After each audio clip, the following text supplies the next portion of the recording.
Hello there, ladies and gentlemen, and welcome to the Level 100 Restoration Shaman Guide. My name is Tuskeh, and in this video we're going to discuss the Restoration Shaman in all of its glory, covering everything. This guide is designed for everyone, whether you're a new player wondering what Restoration is like to play, an experienced player looking to get into the Restoration Shaman, or a veteran shaman curious about what you can do to go above and beyond as a healer. This guide will cover everything that you need to know. Just as a note, this guide will only cover the PvE aspects of the Restoration Shaman. I don't know too much about PvP. Information will appear on the left as to what I'm talking about, and you can use the titles at the top of the screen to jump between the various sections of this guide at will. Just as a note, make sure you turn annotations on. It will help you significantly. Now, let's get started.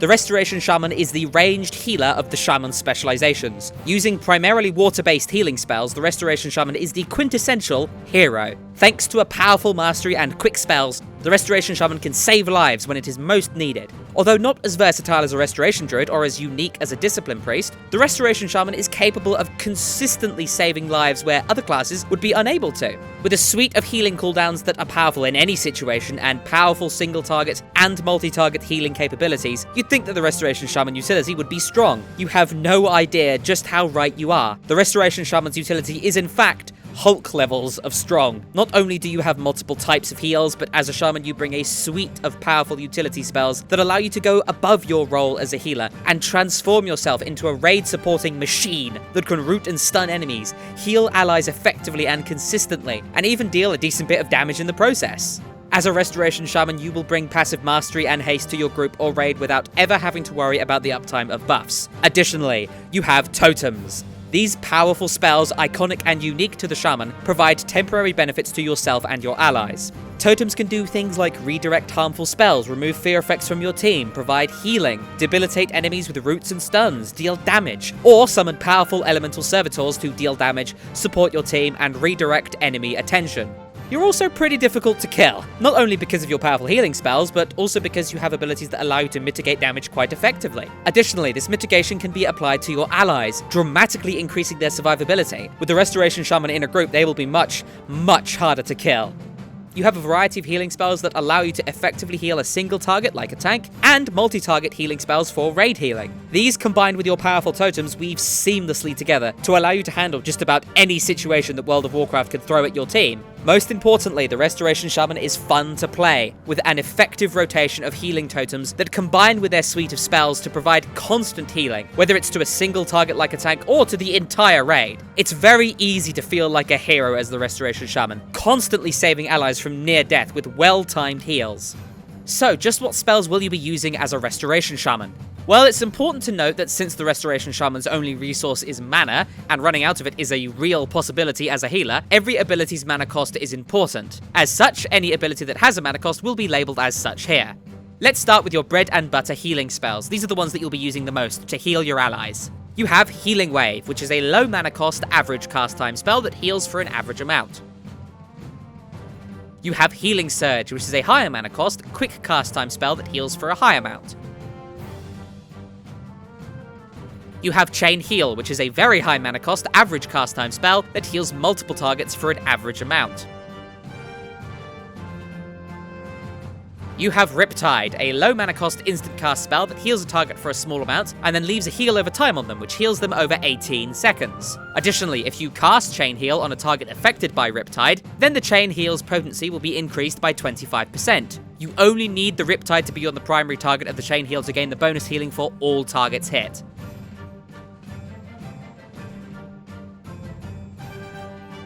You have Healing Rain, which is a high mana cost spell with an average cast time. It places a fixed aura of healing upon the ground, which heals players within it over 10 seconds. This is great when multiple targets are taking damage, but it is a very costly spell in terms of mana. You have Healing Stream Totem, which is a low mana cost instant cast totem that lasts for 15 seconds. During this time, it will automatically heal the most injured party member within 40 yards for a moderate amount.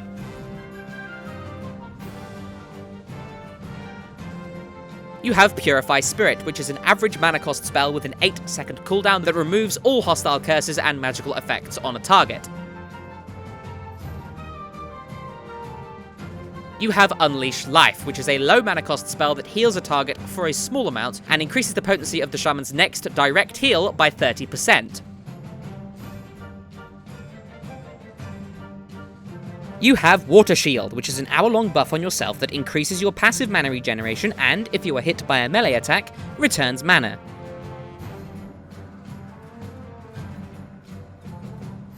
You have Earth Shield, which is a 10-minute long buff with 9 charges that can be placed on any target. While this buff is active, when they are hit by an attack, the shield will heal them. This can only activate once every few seconds, can only be active on one target at a time, and if placed on yourself will overwrite Water Shield. Similarly, if you use Water Shield on yourself while you have Earth Shield active, it will replace the Earth Shield. You have Ascendance, which is one of your potent cooldowns. This transforms you into a restorative water ascendant for 15 seconds, which duplicates all healing you do and distributes it smartly and evenly among your allies. This allows a Restoration Shaman to heal an entire raid by themselves for 15 seconds, but it is also a very good way to drain your mana. You have Healing Tide Totem, which is a totem that lasts for 10 seconds. During this time, it will repeatedly pulse for heavy healing on every single ally within 40 yards. This is a fantastic healing cooldown that requires nothing from you but to press it. You have Spirit Link Totem, which creates an aura around itself for 6 seconds. Anyone within this aura will take 10% reduced damage, and will share health with anyone else also within the aura. So if there is one player at 100% health and another player at 1% health, and the both of them are within the Spirit Link's aura, they will both be set to about 50% health. So if you place this on top of multiple people, it effectively turns the raid members' individual health bars into one big health bar for 6 seconds, making this one of, if not the, most powerful survivability cooldown in the entire game.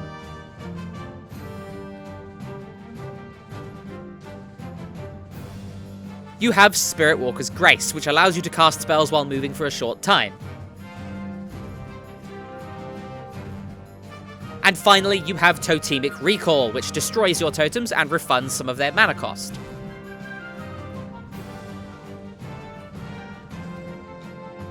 Now, let's discuss a few passive effects that are very important to the Restoration Shaman. You have Resurgence, which causes your direct heal critical hits to refund mana. You gain the most of this back from Healing Wave, then some of it back from Healing Surge, Riptide or Unleash Life, and then only a little bit back from Chain Heal. You have Tidal Waves, which is a buff with 2 stacks that you gain whenever you cast Chain Heal or Riptide. This buff reduces the cast time of your next healing wave by 20% and increases the critical effect chance of your next healing surge by 30%. This buff can never go beyond 2 charges, meaning that weaving Riptide or Chain Heal into your rotation allows you to cast faster and more effectively.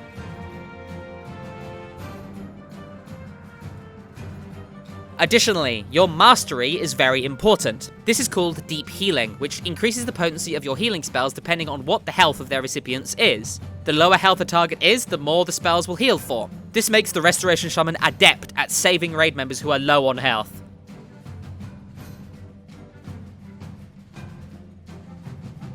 You have a few other spells as well, but more for utility than healing. You have Lightning Bolt, which deals damage and is free to cast. Purge, which removes beneficial magic effects from enemies for a moderate amount of mana. Frost Shock, which for a tiny amount of mana deals damage and slows a target. Capacitor Totem, which charges up and then explodes, stunning nearby enemies. Hex, which allows you to crowd control an enemy by turning them into a frog. Ghost Wolf, which increases your movement speed. Searing Totem, which for a small amount of mana will repeatedly shoot bolts of fire at nearby enemies. Earthbind Totem, which slows nearby enemies. Grounding Totem, which redirects a harmful spell to it. Tremor Totem, which breaks fear effects on your team. And Elementals, which will, if it is the Earth Elemental, taunt enemies, and if it is the Fire Elemental, deal damage to enemies. These aren't all of the Restoration Shaman's abilities, but these are the ones you'll be using a lot. Now, let's move on.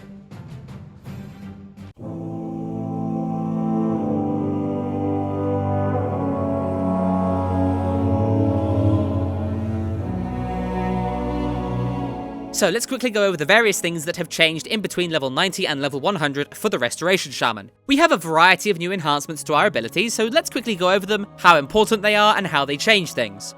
The least important of our new enhancements is improved reincarnation, which increases the health that you reincarnate with by about 50%, which means that you will pop up at about 70% health. This is fantastic, as it means that most of the time you can just instantly jump back up to your feet mid-fight without worrying too much about what you'll be getting into. Of course, always check to make sure that you won't instantly die after you self-res. Next, Enhanced Unleash. This makes our Unleash life increase our movement speed by 30% for 4 seconds. Very helpful for when you have to move. So make sure you use Unleash life to increase your movement speed when you have to be moving quickly. As a note, you can use Unleash life in Ghost Wolf form to increase your movement speed even more, without losing the Ghost Wolf. Although generally you won't be running around for too long in Ghost Wolf. Next up, Improved Riptide, which reduces the cooldown of Riptide by 1 second. Not exactly exciting, but it will let you cast Riptide more often.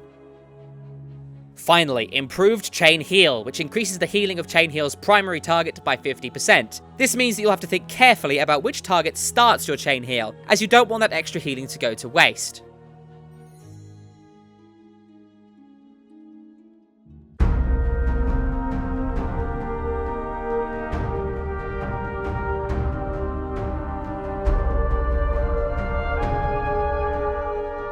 Let's talk basic gearing now. First and foremost, as a shaman you wear mail armor and you gain a 5% intellect bonus for doing so. Cloth, leather and plate are a no-go and you should not wear them. A slightly better piece of gear does not make up for the loss of 5% of your primary stat. Before we go into your stat priorities, however, it is important to remember that Reforging, a system that dominated Mr. Pandaria's gear, is no longer in the game, and as such you can only customize your gear with gems, enchants, and the occasional piece of rerolling stats. Additionally, a new gear system has been put in place. All primary pieces of gear that show up on your character, so heads, shoulders, chest, wrist, gloves, belt, leggings, and boots, and sometimes cloaks, they all share stats with other specs and classes and change depending upon who wears them. So a pair of male boots would offer you intellect, which is your primary stat if you were in restoration spec. But the same pair of male boots would offer an enhancement shaman, or a hunter, agility instead. Don't worry about the grayed out agility bonus you see on your gear, you are still gearing correctly. The rest of your gear, so necklace, weapons, rings, trinkets, and occasionally cloaks, do not change, and as such will require that you know what stats you're after. So, your primary stat is intellect. However, you don't really need to gem or enchant your gear with this, you can't actually, and you don't really need to worry about focusing on it in any kind of way. As long as you pick up things with intellect on them, which as discussed earlier is quite easy for most pieces of gear, you should be good. Your next most important stat is Spirit. This increases your mana regeneration, which lets you cast more spells over the course of a fight. This is a really important stat, but how much of it you want really depends on what you are comfortable with. If you find yourself running out of mana constantly, consider trying to get more Spirit. As it stands, as you're gearing up, trying to get as much Spirit as possible will work, but once you're in higher levels of gear, so about 670 or above, you might want to consider cutting back for other stats that offer more healing. Honestly though, you can go for items that have Spirit on them as much as you want, and you should be fine. Remember though, that you only gain Spirit from trinkets, cloaks, rings, and necklaces, so this isn't going to be a big deal all of the time. Your next most important stat is Mastery. As discussed earlier, this increases your healing on wounded targets proportional to how much health is missing. This, combined with the Purification passive that increases all Mastery you gain from all sources, means that you'll want plenty of Mastery. Next up is Haste. This increases your spellcasting speed and allows Riptide to apply its healing more often, giving you a small tick of the heal at the end depending on how much haste you have. For the more veteran players, this means that there are no longer haste caps in place, so you don't have to worry about finding or reaching them. Overall, this is a great stat that will allow you to respond to situations faster, which means that you can save more lives. Next, Critical Strike and Multi-Strike. They're about equal in value. Critical Strike increases the chance that you will critically heal and grants you mana back because of it thanks to your passive Resurgence. Multi-Strike causes your abilities to have an increased chance to hit or heal a second and third time, each time dealing 30% of the initial damage or heal. This is a fine stat, but it's just not as strong as Haste or Mastery. Finally, Versatility is your least potent stat. It is a flat-out increase to damage and healing done and a decrease to damage taken. It's not a bad stat, it's just not as effective as the others. When it comes to gemming your gear, you're going to be doing this a lot less than you did before. Sockets are now a very rare bonus that you can get on gear, and every socket is always prismatic, meaning that there are no socket bonuses and any color gem can be inserted into any of them. As such, when you have a gem socket available, you should always use a Greater Mastery Talidite, which is an expensive gem that increases your mastery. Should you find yourself with a gem slot in a weak piece of gear, try just using a Mastery Talidite, which is a weaker and cheaper version of the Greater Mastery Talidite. Next, enchants. Again, there are very few enchants in Warlords of Draenor, and each of these is kind of expensive if you want to buy them from the auction house anyway. As such, I'd only suggest enchanting gear that you know you will be keeping for a while, such as raid drops. The enchants you should be using are: for your necklace, Gift of Mastery; for your cloak, Gift of Mastery; for your rings, you guessed it, Gift of Mastery. Make sure you get one of these on your item level 680 epic ring as soon as you can. And for your weapon, Mark of Shadow Moon. This grants you a chance to increase your spirit by 500 for 15 seconds, which is great for a healer. Generally, you can go with either a one-hand and an off-hand weapon or a staff. Just go with whatever has the higher item level and gives you more stats. Either works. Now, before we move on, let's discuss your process of gearing. I've noticed quite a few people struggling with gearing up to, getting to heroics and then into raids, so this is the process that you're going to want to go through in order to get your character in gear that's ready for raiding. As you level up, if you're a leather worker, save up burnished leather to make for yourself 3 pieces of epic crafted gear. Once you hit level 100, do all of the Nagrand quest chain, preferably in a different spec, because otherwise it's going to take a while. It will offer you okay gear that you can use to get ready for heroics. Make sure you kill as many rares as you can. Some of them can drop decent gear, especially the level 100 rares that can be found in the daily assault areas. Save up Apex's crystals and buy gear from the vendors in Ashran. If you've done a bit of all of this, then you should be in high enough gear to handle heroics. Jump into the proving grounds and complete silver to be able to queue. Do as many heroics as you can now. The gear that drops there is the stuff you'll be using to enter raids. Make sure you continue to gather Apex's crystals, and if you are a leather worker, make for yourself 3 pieces of crafted gear. If you have a piece of Apex's crystal gear, upgrade it using about 10,000 more crystals into an epic. If you're not a leather worker, then just maybe try using the auction house to see if you can get your hands on some cheap 640 items. Finish the legendary quest chain as soon as possible to get for yourself a 680 ring. Get yourself in as many pieces of heroic gear as you can and push your item level to around 630. Hop into any LFRs that you can do to help supplement your gear, but remember that the gear should be used only as a crutch to get you into a raiding, and it should not be considered an end goal. Once you hit about item level 630, you should be good to do Heimel on normal mode, and from there you can go up into heroic, and then maybe the Blackrock Foundry, and then mythic, and suddenly you're the best raider in the world. These steps should get you into raiding at a fair pace. It may take some time, especially if you haven't started gathering crafting materials and if you pug the heroics. Try running them with friends and guildies, it makes it so much easier, but you'll get to raid level quickly enough.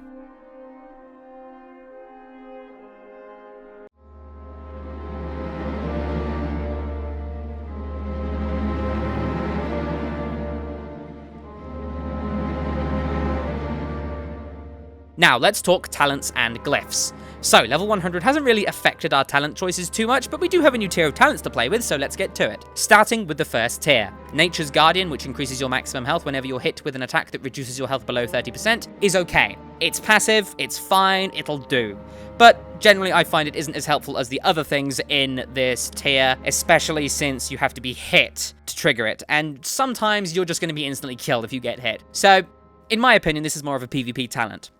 Stone Bulwark Totem is next, which is a totem that grants you a shield and that continues to recharge that shield for 30 seconds. Generally, this can be okay if you're constantly taking ticking damage, but it's just not as strong as it could be right now. It's only about 8% of your health, which isn't that much. In my opinion, it is not nearly as helpful as the last talent in this tier, Astral Shift, which is a flat-out 40% damage reduction for 6 seconds. This is not on the global cooldown, and as such is just really helpful for when you want to avoid a big burst of damage coming your way. This is my pick of the tier. The only downside of it, of course, is that you have to activate it, and it is not a passive.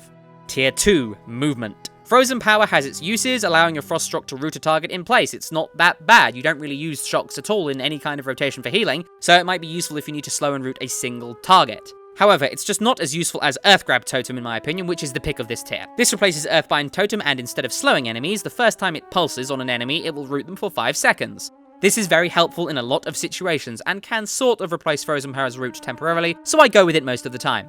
Finally, Windwalk Totem, which removes all slowing effects on the raid for 6 seconds, and makes them immune to others. This can see use on Korag in Heimel, and potentially some fights in the Blackrock Foundry, I'm not entirely sure yet. Experiment, and make sure you use it whenever you can, as it is very potent and your raid will thank you for it.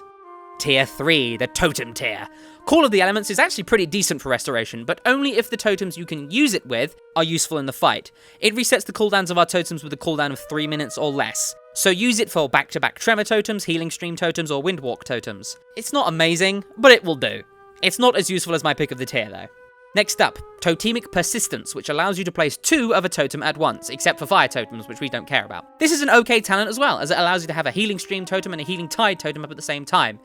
This is neat, but not as helpful as the final talent in this tier, Totemic Projection. This allows you to move your totems instantly to a target location. The utility that this provides is awesome, as it allows for a long-ranged stun with Capacitor Totem, a long-ranged root with Earth Grab, and it allows you to reposition your Spirit Link Totem to throw it around, making it very useful to place in a group of melee players while you're at range. This is my pick of the tier.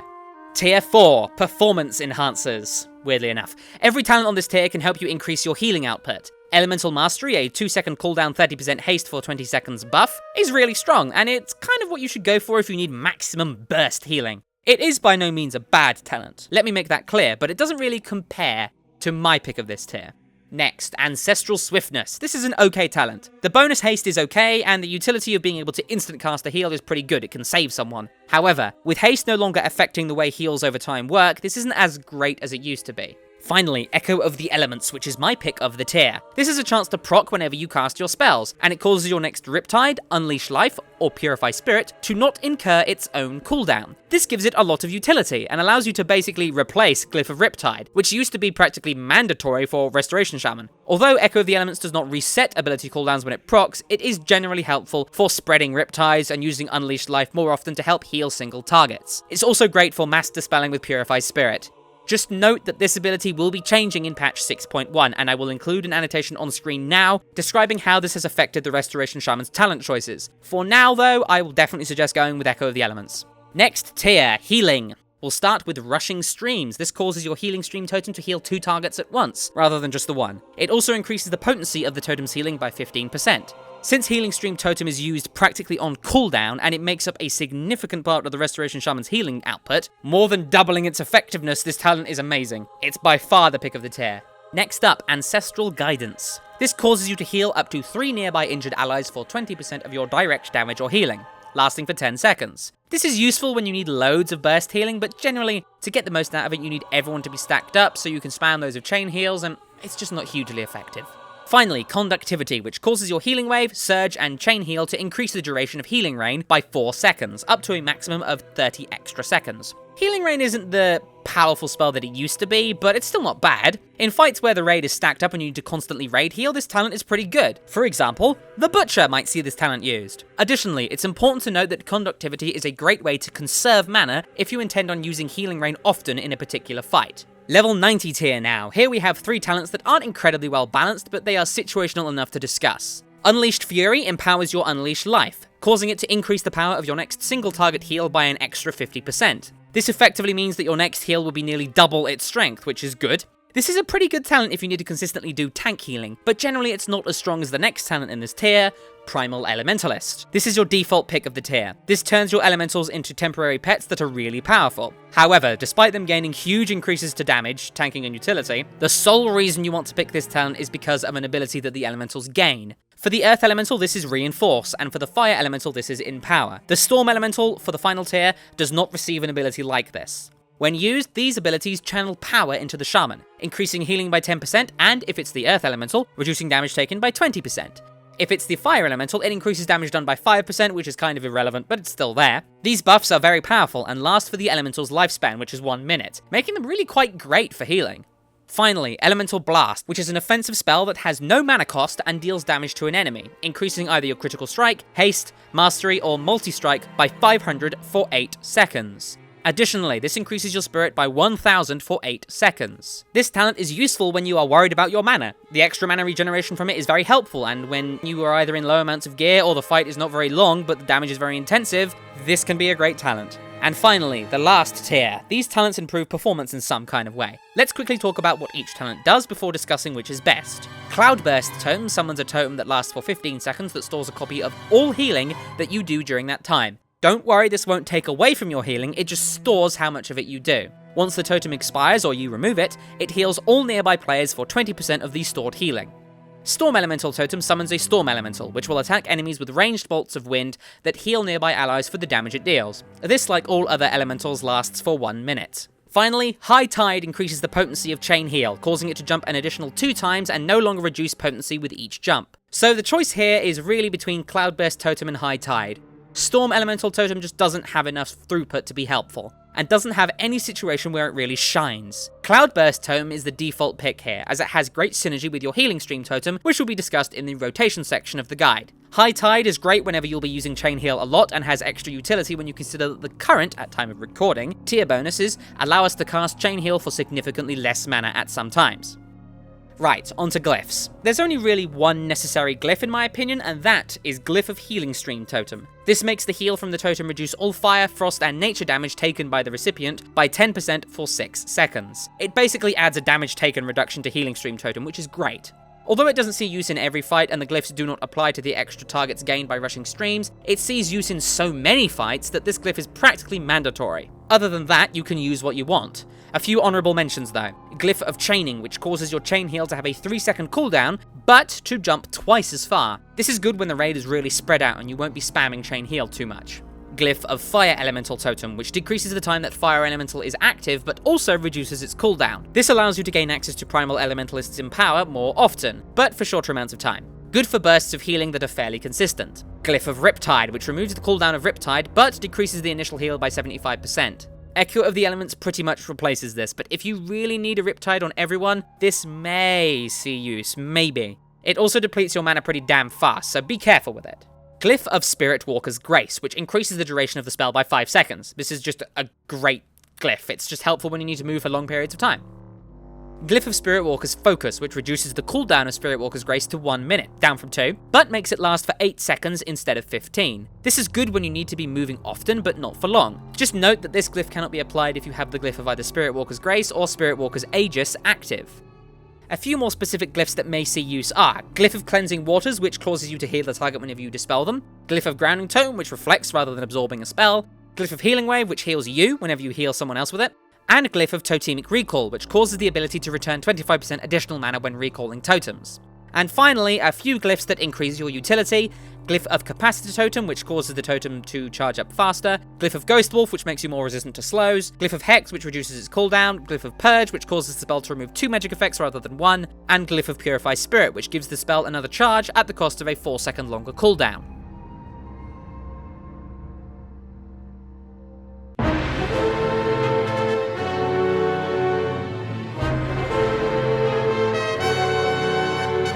Now, let's move on to your rotation and your cooldown usage. This one's tricky because as a healer, you don't really have a set-in-stone rotation of abilities that you need to always use in a particular order. Healing is really about reacting to damage and how it comes in, being able to prepare certain healing spells to match certain situations. As such, you have to think about what kind of situation you're in. Rather than go over a set of rotations, let's discuss common situations and how to best handle them as a Restoration Shaman. Before we begin this though, it is important to note that situations in World of Warcraft change rapidly, and you may find yourself going from a nice, calm situation to a frantic emergency in a matter of seconds. Additionally, these situations are not independent. They can mix and match, and at the end of the day, it is your responsibility to decide how to best manage your spells in any given situations. These are just guidelines to get you started. So let's start with an average fight where you have consistent damage coming in on one tank at a time and a little bit of damage coming into single non-tank players, just your average everyday fight. Your priorities are as such. Make sure you keep Earth Shield up on the tank that will be taking consistent damage. Normally having it on just the one tank works fine, as they will be taking damage even if they're not taking the boss. Normally that's how it is, but make sure you refresh it when it falls off. Keep Riptide up on both of the tanks as much as you can. Consider throwing it out onto players that take small amounts of damage too. This provides you with the Tidal Waves buff, which increases the speed of your healing wave. Keeping this buff up as much as possible and using its stacks are important for your throughput. Try to either Riptide or Chain Heal, as long as Chain Heal will heal multiple people, whenever the buff falls off. Just remember, never overwrite a Riptide because it is a waste of healing. When you're not Riptiding, you'll be consuming your Tidal Waves buff with Healing Wave to heal up the tank and anyone hit by single target damage. This is your big bread and butter heal that has a fair cast time and a low mana cost. Make sure you use Unleash Life whenever you can to increase the potency of your healing wave. Use Healing Stream Totem on cooldown every 30 seconds. This is especially important if you have taken rushing streams. Try to keep Healing Stream Totem up as much as you possibly can.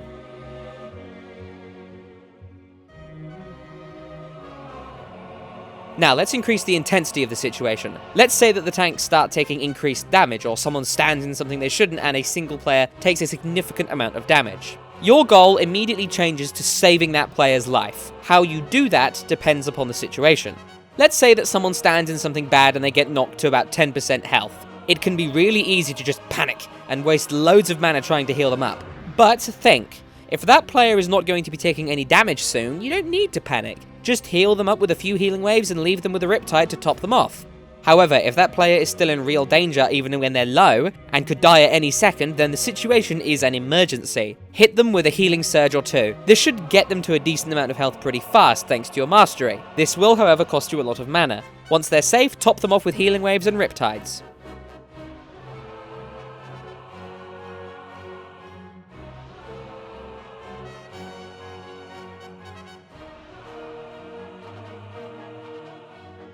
Now let's say that the boss you're fighting starts doing raid-wide damage and it starts getting pretty dangerous. Not dangerous enough to warrant you using a cooldown, but enough so that you need to change your priorities. As before, keep Riptide up on the tanks and anyone who takes damage. Spreading Riptide will help significantly. Keep Healing Stream Totem on cooldown like normal, and this time start using Chain Heal, buffed whenever you can with Unleashed Life. These chain heals should preferably be used on a target with Riptide on them, as it will cause the heal to be stronger, but you need to think about where that healing will be going. Don't start a chain heal on a target that has a Riptide and is close to full health, it will waste the heal. Instead, feel free to use it on a target that is lower but doesn't have Riptide on them. This will put the healing where it needs to be, and that is the most important part. If the raid damage goes lower or pauses for a moment, then weave in healing waves to surgically heal people and conserve your mana a little bit.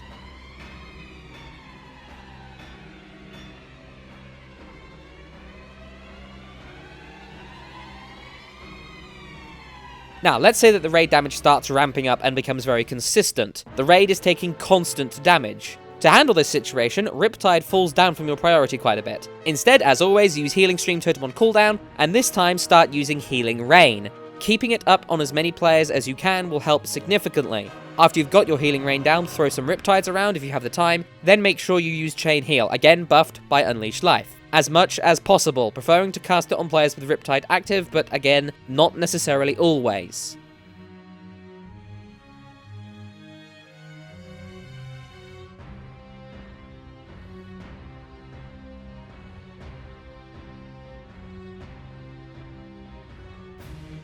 So those are a couple of situations, and of course, that isn't all of them, but if we talked about all of them, we'd be here all day. Just try and think responsibly and think on the fly. Let's talk about a few other things now. First of all, a quick note about positioning. At all times, you should be thinking about how your allies are positioned, and how that not only affects your chain heal, but also how it affects your line of sight and your range. You don't want to be out of range of anyone, and you don't want them to be out of your line of sight. Make sure you communicate with people. Throwing out your chain heal on an ally that is really far away from everyone else will be a big waste. And similarly, if you use Healing Rain while everyone is really spread out, it will be a waste of healing and mana. Always think about how your raid is positioned and use your spells accordingly. Next, let's go over some of your main spells as a Restoration Shaman, just nice and quick, just to hammer home their strengths and weaknesses. As I said, you will be the one deciding how to use these spells, so knowing as much as you can about them is important. Healing Wave. It has an average cast time and a low mana cost, making it spammable, but it might be too slow and ineffective to save lives reliably in emergencies. Healing Surge. It has a quick cast time and a high mana cost, meaning that if you spam it, you'll be going out of mana very fast. However, this is your emergency single target heal to save someone's life quickly. Someone's life is worth more than your mana. Chain Heal. It has an average cast time and a high mana cost, but is an AoE heal, meaning that it is great when every bounce will actually heal someone. Just be careful about spamming it or you will run out of mana fast. Riptide. It is an instant cast spell with a low mana cost. This is pretty good when used in addition with other spells, but cannot save lives on its own. Make sure that you use it as much as you can to trigger tidal waves and to prepare for chain heal casts. Someone who is at 80% or 90% health can easily be topped off by a Riptide, assuming they don't get damaged again for a while. Healing Stream Totem. This is just fantastic. It deals great healing and just use it on cooldown pretty much all the time. Finally, if you have taken Elemental Blast, then use it as close to on cooldown as you can. It's free damage, a stat boost, and a mana regeneration tool, so use it whenever you won't be killing someone because you're dealing damage rather than healing. Now, before we talk about cooldowns, let's quickly talk about the only real rotation that you can do.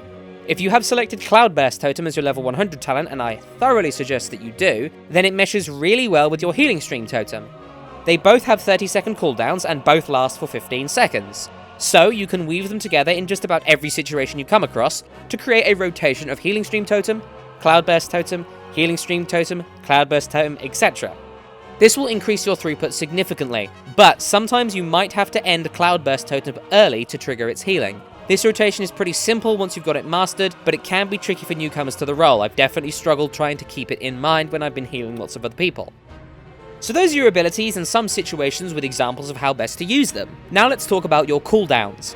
As a healer, your cooldowns are really important. These spells are incredibly powerful and, if used at the right time, can save the entire raid. As such, you need to know how they work and how best to use them. So let's go over them. Your 3 big cooldowns are Healing Tide Totem, Spirit Link Totem, and Ascendance.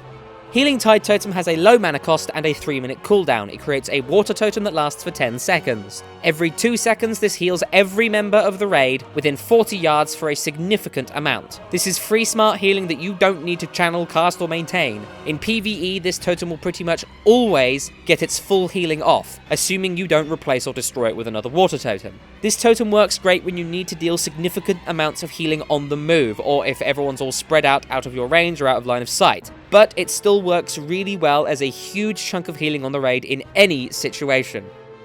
Next up is Spirit Link Totem. This is a remarkably powerful spell with a 3-minute cooldown and a low mana cost. This creates an air totem that lasts for 6 seconds and creates a 10-yard aura around itself. Every second, the health of all players within that aura will be redistributed to ensure that all players are at the same percentage of health.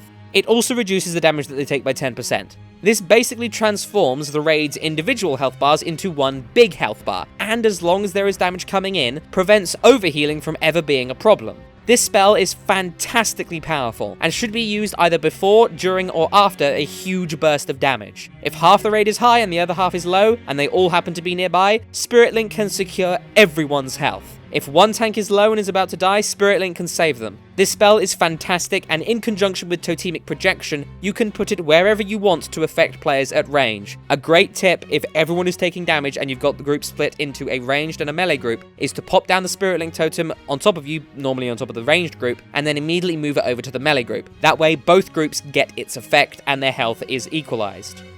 Finally, you have Ascendance. This is a 3-minute cooldown and has a low mana cost. For 15 seconds, you are transformed into a Water Ascendant, and all healing that you do is duplicated and then distributed evenly among all nearby allies. So, if you heal a target for 100,000, Ascendance will copy that 100,000 and then split that among your entire raid. If you have a bunch of Riptides out and a Healing Rain and then you use Chain Heals, yeah, it's a huge amount of raid healing, but it will significantly drain your mana if you want to do loads of healing throughout its duration. To get the most out of Ascendance, drop a Healing Rain beforehand, then use Ascendance and Chain Heal your butt off. It works very well, despite the fact that it will destroy your mana pool. Now, Bloodlust. This is the best raid cooldown in the whole game in terms of DPS. Nothing compares to it, so know when you need to use it. Even though you're a healer, you might be called upon to do it. Each boss fight has a moment where the raid will need to be bloodlusted, and it may not necessarily be at the start or the end of a fight. Know exactly when to bloodlust through learning encounter mechanics and by asking your raid when they'd like to be bloodlusted. Even though you're a healer, you need to keep an eye on the fight and bloodlust at the right time. It is vitally important that you know when to bloodlust. Your raid leaders will praise you for using the spell correctly on top of all your other responsibilities. A few other spells to think about now. First of all, if you have Elemental Mastery, then using it on cooldown will help you throughout the entire fight. If there is one really heavy part of the fight that requires loads of healing, then save it for that point. But remember that it only has a 2-minute cooldown, so if you can use it and still have it ready for a burst of damage, then use it. Just note, however, that using it when there is barely any damage going on is a waste.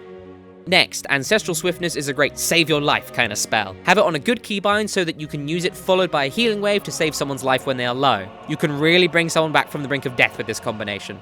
If you have Ancestral Guidance, which I do not suggest, then use it as you would Elemental Mastery when there are big bursts of damage. Again, try not to waste it. If you have the Primal Elementalist talent, then your Elemental Totems will combine very nicely with what is known as the Empower macro, which I'll put on screen now. Just hit this once you summon your Elemental and it will channel its buff onto you, letting you do 10% more healing. This won't top off a raid, but it will help you. Try saving one of your Elementals, preferably your Earth one, for a burst of damage to help you survive and heal through it. Just as a note, this macro might seem really complicated, but you can just copy-paste it from the description. Any racial power bonuses that you have, such as Blood Fury or Berserking, use them whenever you need to heal rapidly and a cooldown is not generally called for. Really, using these spells on cooldown will help as long as the raid is actually taking damage. The same can be said of your trinkets, which will help you as long as you use them as much as you can. Finally, if you're ever called to deal damage at any point in the fight, then your rotation is as such. Put down your Searing Totem, apply Flame Shock and refresh it if it has 10 seconds or less remaining, cast Lava Burst, cast Frost Shock, and then cast Lightning Bolt as your filler. If you won't be using your elementals to boost your healing, then use them to deal damage instead. Next, a few tips for your rotation. First of all, know your ABC. This is a common theme for casters and it is vitally important. A, B, C. Always be casting. Never ever just stand there doing nothing. If you're not casting, you're useless. So always cast something.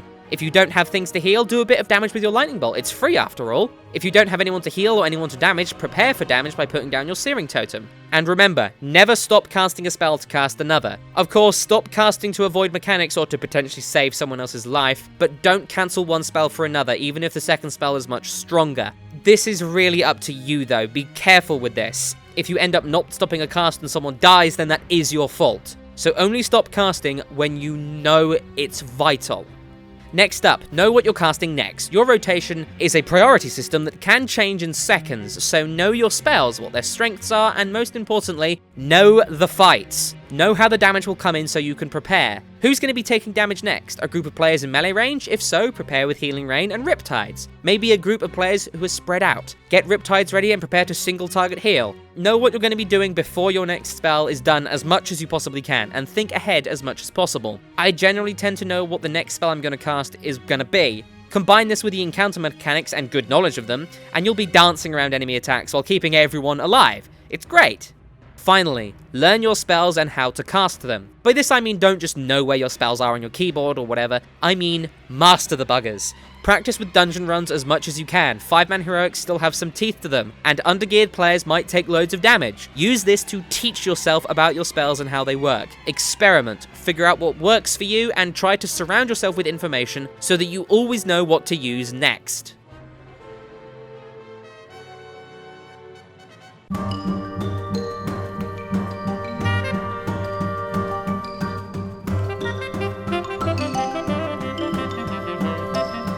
Right, let's move on to some useful macros and add-ons. These aren't 100% necessary to master your shaman, but they are very helpful and I would definitely suggest them. So, macros. I actually use quite a few of these and they can be quite helpful. First of all, an Ascendance macro. This is a nice and simple macro that just casts Ascendance and all of my cooldowns that stack with it. Berserking, Elemental Mastery, and Spiritwalker's Grace. I don't use this macro often, but it can be very helpful to combine Ascendance and Spiritwalker's Grace into a single macro. Next, a haste buff. This allows me to cast Berserking and Elemental Mastery at the same time. Nice and simple. Next, a helpful Wind Shear macro. This stops whatever spell you're casting and casts Wind Shear instead. This can be very helpful in an oh shit kind of moment where you really need to get out a clutch interrupt. Now, let's discuss MOUSEOVER macros quickly. These are complicated, but actually remarkably helpful, and it lets you cast your healing spells by mousing over a player frame and then pressing the button, rather than mousing over the player frame, clicking on them, and then casting. This is a purely personal preference, and I have created a new player's guide all about macros if you want to learn more about this particular topic. Use the video on screen now, or the link in the description to view it. Don't worry, it won't close this video, it will open in a new tab. But if you don't want a whole guide for it and want to just know what a MOUSEOVER macro looks like, then here it is. / cast space open bracket target equals MOUSEOVER close bracket space then the name of the spell. Spells that I suggest using in MOUSEOVER macros are Healing Wave, Healing Surge, Chain Heal, Riptide, Earth Shield, and Unleash Life. Finally, a Primal Elementalist macro. This one is really complicated, at least it looks it. So much so that I would actually suggest copy-pasting it from the description if you want to use it. But generally this will summon either your Fire or Earth Elemental depending on what you type in. And then, when pressed again, it will make it cast Empower or Reinforce on you. Use one for Fire Elemental Totem and one for Earth Elemental Totem, and then just hit the button twice and you'll summon your totem and immediately the Elemental will start channeling on you. So those are all my macros. You don't need any of them per se, but each can be very helpful in their own regard. Next, add-ons. There are some quite useful ones out there. First of all, get your hands on a boss mod add-on, either Deadly Boss Mods or Bigwigs. Either one of these will help you figure out what is going on in a fight, when it's going to happen, and where it's happening. This is especially important as a healer, and it's practically mandatory if you're in a raiding guild, and it does help you during LFR as well. So grab a boss mod add-on as soon as you can. Next, Weak Auras. This add-on is insanely good. If you only ever download one add-on, make it this one. In a nutshell, Weak Auras allows you to create timers, icons, effects, and animation on your screen for just about anything. Tracking buffs and debuffs, cooldowns, internal cooldowns, stacks, procs. It's just insanely helpful and can give you so much information. The only downside is that it's quite complicated. However, I have created a guide for it. You can click on screen now or use the links in the description to open the video. If you do click on screen, again, don't worry about it closing this video, it will open in a new tab. Next up, a good clean cast bar will help you chain cast your spells effectively. Quartz is my suggestion for this. Pretty easy to set up and customize, this cast bar add-on allows you to do just about anything with all of your cast bars. From your own to your targets to your pets to your focused cast bar. You can find information about setting up Quartz as part of my basic UI guide, which, again, you can find in the description or on screen now. Once more, it will open in a new tab. Finally, a good raid frame add-on will help you target your allies, see your buffs on them, and track debuffs. These are all really important. The default Blizzard frames work fine for this, but if you want to use an add-on, then I suggest Voodoo. You can find information about this add-on in my basic UI guide, and, above everything else, if you would like to see my UI and want to figure out how it works, you can click on screen now to have a look at that, and you can just see exactly how I've got everything set up.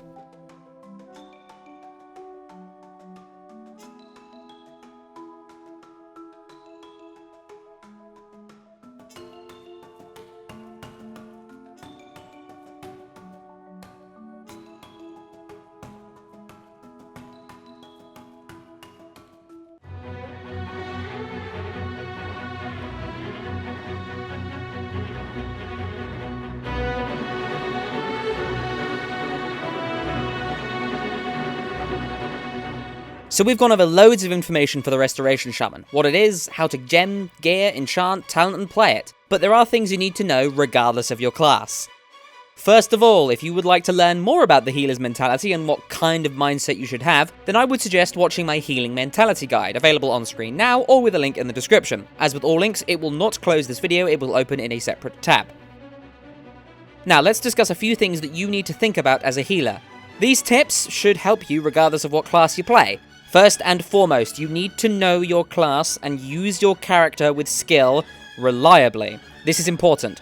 Your healing spells, how they work, and how to use them need to be ingrained into your brain to the point where you don't really need to think about them at all. Because as a healer, you'll need to think about the fight and how damage is being applied to the team, not how your own spells work.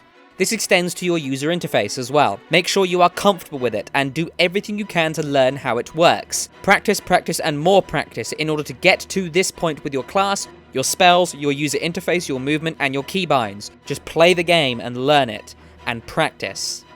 Next up, you need to be able to think ahead. Know the fights you will be participating in as much as you can and try to think about what kind of damage will be coming out and when it will be coming out. A great healer knows when damage will be hitting their team, and they'll be able to react to it appropriately with either a cooldown or well-placed healing spells. Know how the fights work, what you can do to mitigate the damage that comes out, and think about what spells you can use to make life easier for everyone. It might not necessarily be a healing spell. Of course, if you haven't done a fight before, there will be a learning curve, and this learning curve is very important. Use the time to learn and experiment with your abilities. Additionally, you need to understand that in a raid group, you are a member of a team. This team needs to trust you to do your job, and you need to trust them to do theirs. If you have been assigned to heal a specific target or a group, then stick to your assignment as much as you can. Feel free, of course, to help other healers out who need it, but never try to snipe heals away from other healers when you have another job to do. Generally, moving away from your assignment can normally, more often than not, be bad. So trust your other healers. They can do just as well as you can, if not better. So trust them to do their job and do your own. Next, think about your mana and manage it correctly. Now, correctly managing your mana revolves around a few things. Your spirit, first of all, how you play, what your role in the team is, and how the fight plays out. Generally, if you run out of mana as the boss dies, you spent your mana effectively. If you have loads of mana when the boss dies, you may not have spent it as effectively, or maybe the boss was just really easy. And if you're out of mana before the boss dies, you have probably been overspending your mana, either because you haven't been playing correctly, or because other people haven't been playing correctly and you have been forced to spend mana to keep them alive. There are loads of different ways to handle mana management, but there is one really huge contributor to it that lots of people overlook: overhealing. Now, overhealing, if you don't know what this is the process of healing someone with a healing spell that takes them above full health. For instance, if someone has 100,000 maximum health, and then they lose 20,000 of it to damage, it leaves them with 80,000 out of 100,000. If I then heal them for 30,000, 20,000 of it will heal them up, and 10,000 of it will disappear. That last 10,000 has done nothing.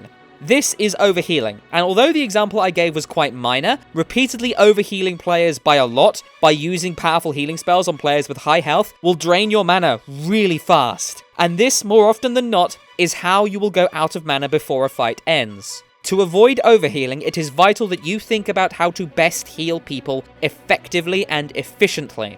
Think about how the fight works. If someone is at 70% health and they won't be taking damage again for a while, heal them with mana-efficient spells. You're not in a hurry. If someone is low, but they won't be taking damage for a long time, do the same thing. Remember, you have not failed at your job until someone is dead, and being at 20% health and being dead are two very different things. That being said, being at 80% health is just fine, and it is important to remember your role as a healer. Keep people alive.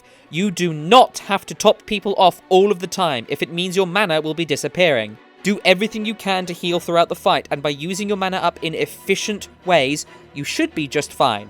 In addition to this, make sure you keep Dranic mana potions and Dranic channeled mana potions on you to help you restore your mana. Now, I'm going to directly quote Icy Veins. This is the website that I get a lot of information from, and I adapt it to make these guides. However, I wanted to cite this directly because I think it's a fantastic quote. Tanks and DPS players do sometimes have to make split-second decisions, and these decisions can sometimes impact the outcome of the encounter. Healers, on the other hand, have to make this kind of decision every time that they use a spell. That one sentence pretty much sums up how you have to look at things as a healer. A few more things. First of all, make sure you communicate with other healers. Using cooldowns to help handle situations is great, but coordinating these cooldowns with your other healers so that you never use too many cooldowns at once and overheal is even greater.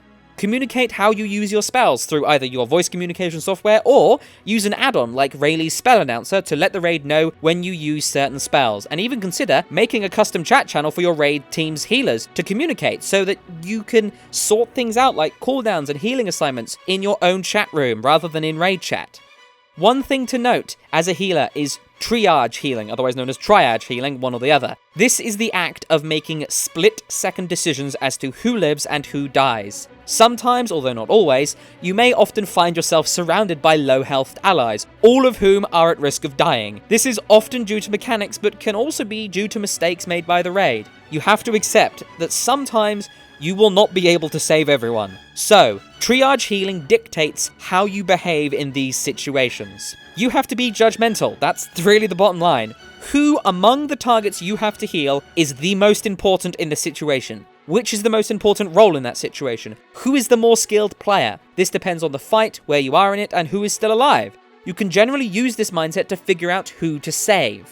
First, the tanks. If a tank is on the list of people that need saving, save them. Without them, the fight is generally over. Very rarely will letting a tank die result in a kill. After that, judge based upon the boss's health. Are you close to killing them, or is this happening at high health? More often than not, if the boss's health is low, which is quite often in these situations, keeping a damage dealer alive so that they can kill the boss faster is a good idea. Better than saving the healers can't kill the boss. However, if the fight is not nearly over at all, try to save the healers after the tanks. This does, of course, include yourself. Triage situations are emergency situations, so it is impossible to always tell you who to heal at what time. Just do everything you can to control the situation and dump your mana into your fastest and strongest healing spells.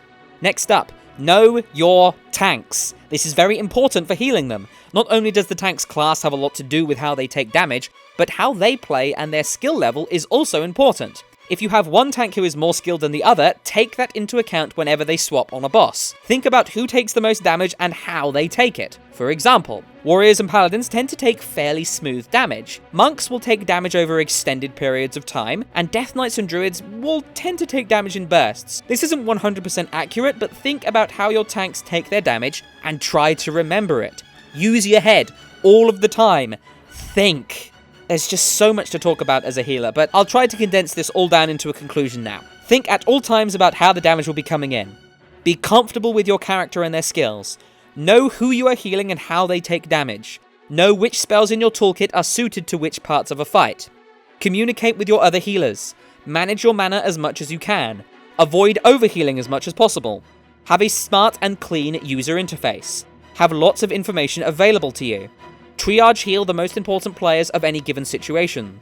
Respect your healing assignment and trust your other healers. And most importantly, keep a level head. Do not panic.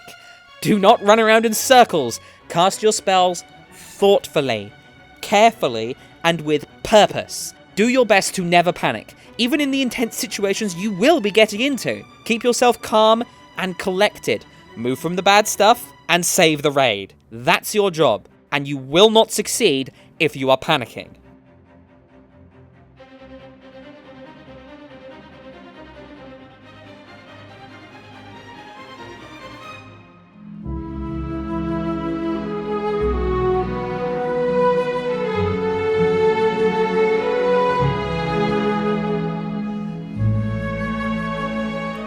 Now, time to speak some advanced stuff. This is for shaman who know their class and who may be trying to squeeze a little bit more out of it. Over my time as a shaman, I've discovered, either by myself, from guides, live streams, or articles about the shaman, a few little things you can do to help be more awesome. First, use potions. Use either a Dranic mana potion or a Dranic channeled mana potion during a fight to help you regenerate mana and keep healing. Using it when the raid is fairly safe is a good idea. Identify these parts of the fight and keep your mana high so you can keep healing. Next, make sure you use your survivability cooldowns. Even though you're a healer, you have things like Astral Shift to help mitigate damage. Don't just leave the button unpressed. Use it whenever you can to avoid having to heal yourself. You've got raiders to save after all. Next, make sure you heal yourself, Keep an eye on your own health bar. Remember that you are part of the raid and you need to know when you're about to die. If you let yourself die, you can't heal. That's bad. Next up, your talents make you very versatile. Swap between them to adjust your toolkits to various fights. Is there a lot of burst healing required? Consider Elemental Mastery. Is the raid stacked up for long periods of time while taking damage? Try Conductivity. Loads of tank damage? Try Unleashed Fury. People often dying getting low? Ancestral Swiftness can help swipe them from the brink of death. Next, if you have a single global cooldown available and you have to move and you're not healing too much, Ghost Wolf. It's an awesome spell for movement, and make sure you put it on a good key binding so that you can weave in and out of it on the fly. You may not be the first to any particular place, but you will never be last, and you will always be there in time. Just remember though, that you have other instant cast spells to use on the move. Healing Stream Totem, Cloudburst Totem, Riptide, Ancestral Swiftness, Unleash Life. If you have nothing else to do, then Ghost Wolf it. But be careful to not abandon your healing duties, especially if they are needed in that particular part of the fight. And of course, remember, Spiritwalker's Grace helps you do healing on the move. Next up, consider combining Cloudburst Totem with your Ascendance. This is just amazing. It might throw off your timing with healing and Cloudburst Totems a little bit, but by putting up the Cloudburst and then immediately going into Ascendance, you can duplicate your healing with Ascendance and store a copy of all that healing along with your original healing in the Cloudburst Totem, making it really, really strong when it explodes. Just be careful to not let Cloudburst heal a full health raid with this. Save your mana with Ascendance by ending Cloudburst a little early with Totemic Recall, and just casually heal to make sure that you can use that extra Cloudburst burst to heal the raid up. Speaking of Totemic Recall, it can be worth glyphing it and cancelling your healing stream or Cloudburst totems a second or so before they collapse naturally. This is a great way to help save on mana. Just keep an eye on their durations. Finally, consider spending any time you are not healing dealing damage, and remember to use your huge toolkit of utility spells. Any damage you can do to the boss will help, regardless of how small it is. Your utility spells are more ways to save people's lives. Throw in an Earthgrab Totem to help root enemies that are running amok. Capacitor Totem to stun enemies for 5 seconds. That's huge in a fight. Combine those two and you're sorted. Earth Elemental to hold the line while you arrange a battle res with your team or to reposition the raid. Frost Shock to slow enemies as much as you can. Grounding Totem to redirect a spell that might kill a tank. Tremor Totem to break fear effects on the entire group. Hexing that one enemy in the back who's destroying the team. Go above and beyond with your healing spells, and your raid team will love you.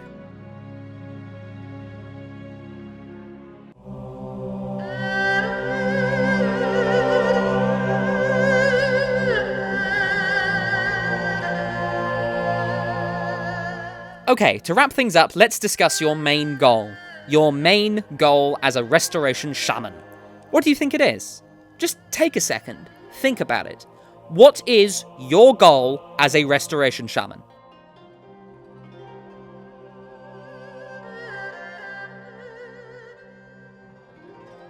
Now, if you've seen my guides before, then you likely know the answer to this. But if you haven't, chances are you may have said that your goal is to be a healer, perhaps to support the team or offer utility. Nope. It's so simple. Your goal in the entirety of every single raid you are in is to be a raider. It is that simple. No strings attached. No caveats. Be a raider.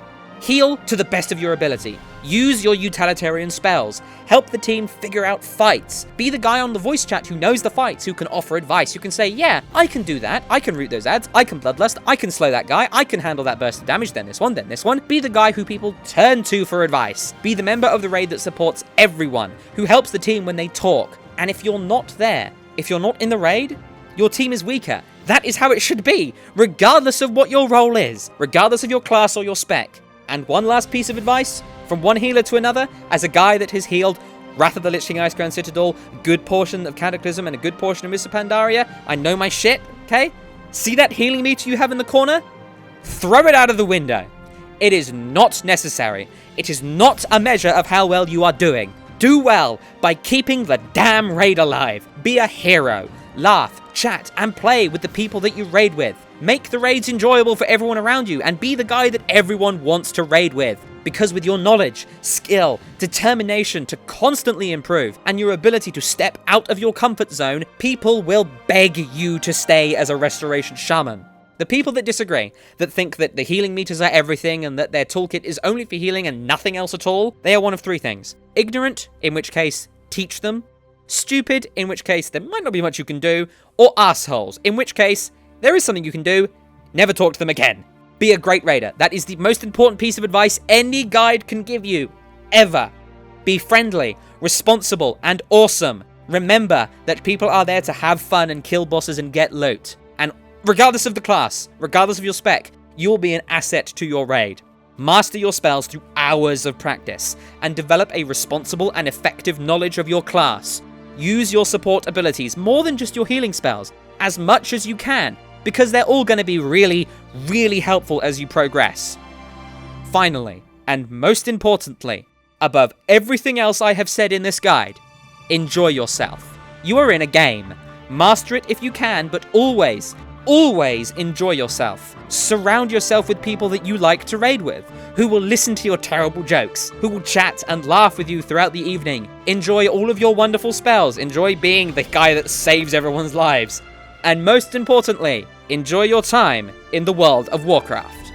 That's it for this guide. I hope you enjoyed it and you found it helpful. If you have any thoughts, comments, suggestions, or feedback, you can contact me using the links in the description, or you can just leave a comment. I'm sure people down there will be more than happy to answer your questions, and I hope that we attract a few experienced Restoration Shaman here to help figure out any mistakes that I made with this guide so that we can put annotations on them and make this the best guide that it can be. As always, I offer my heartfelt thanks to the patrons for letting me continue doing this. They make guides like this possible.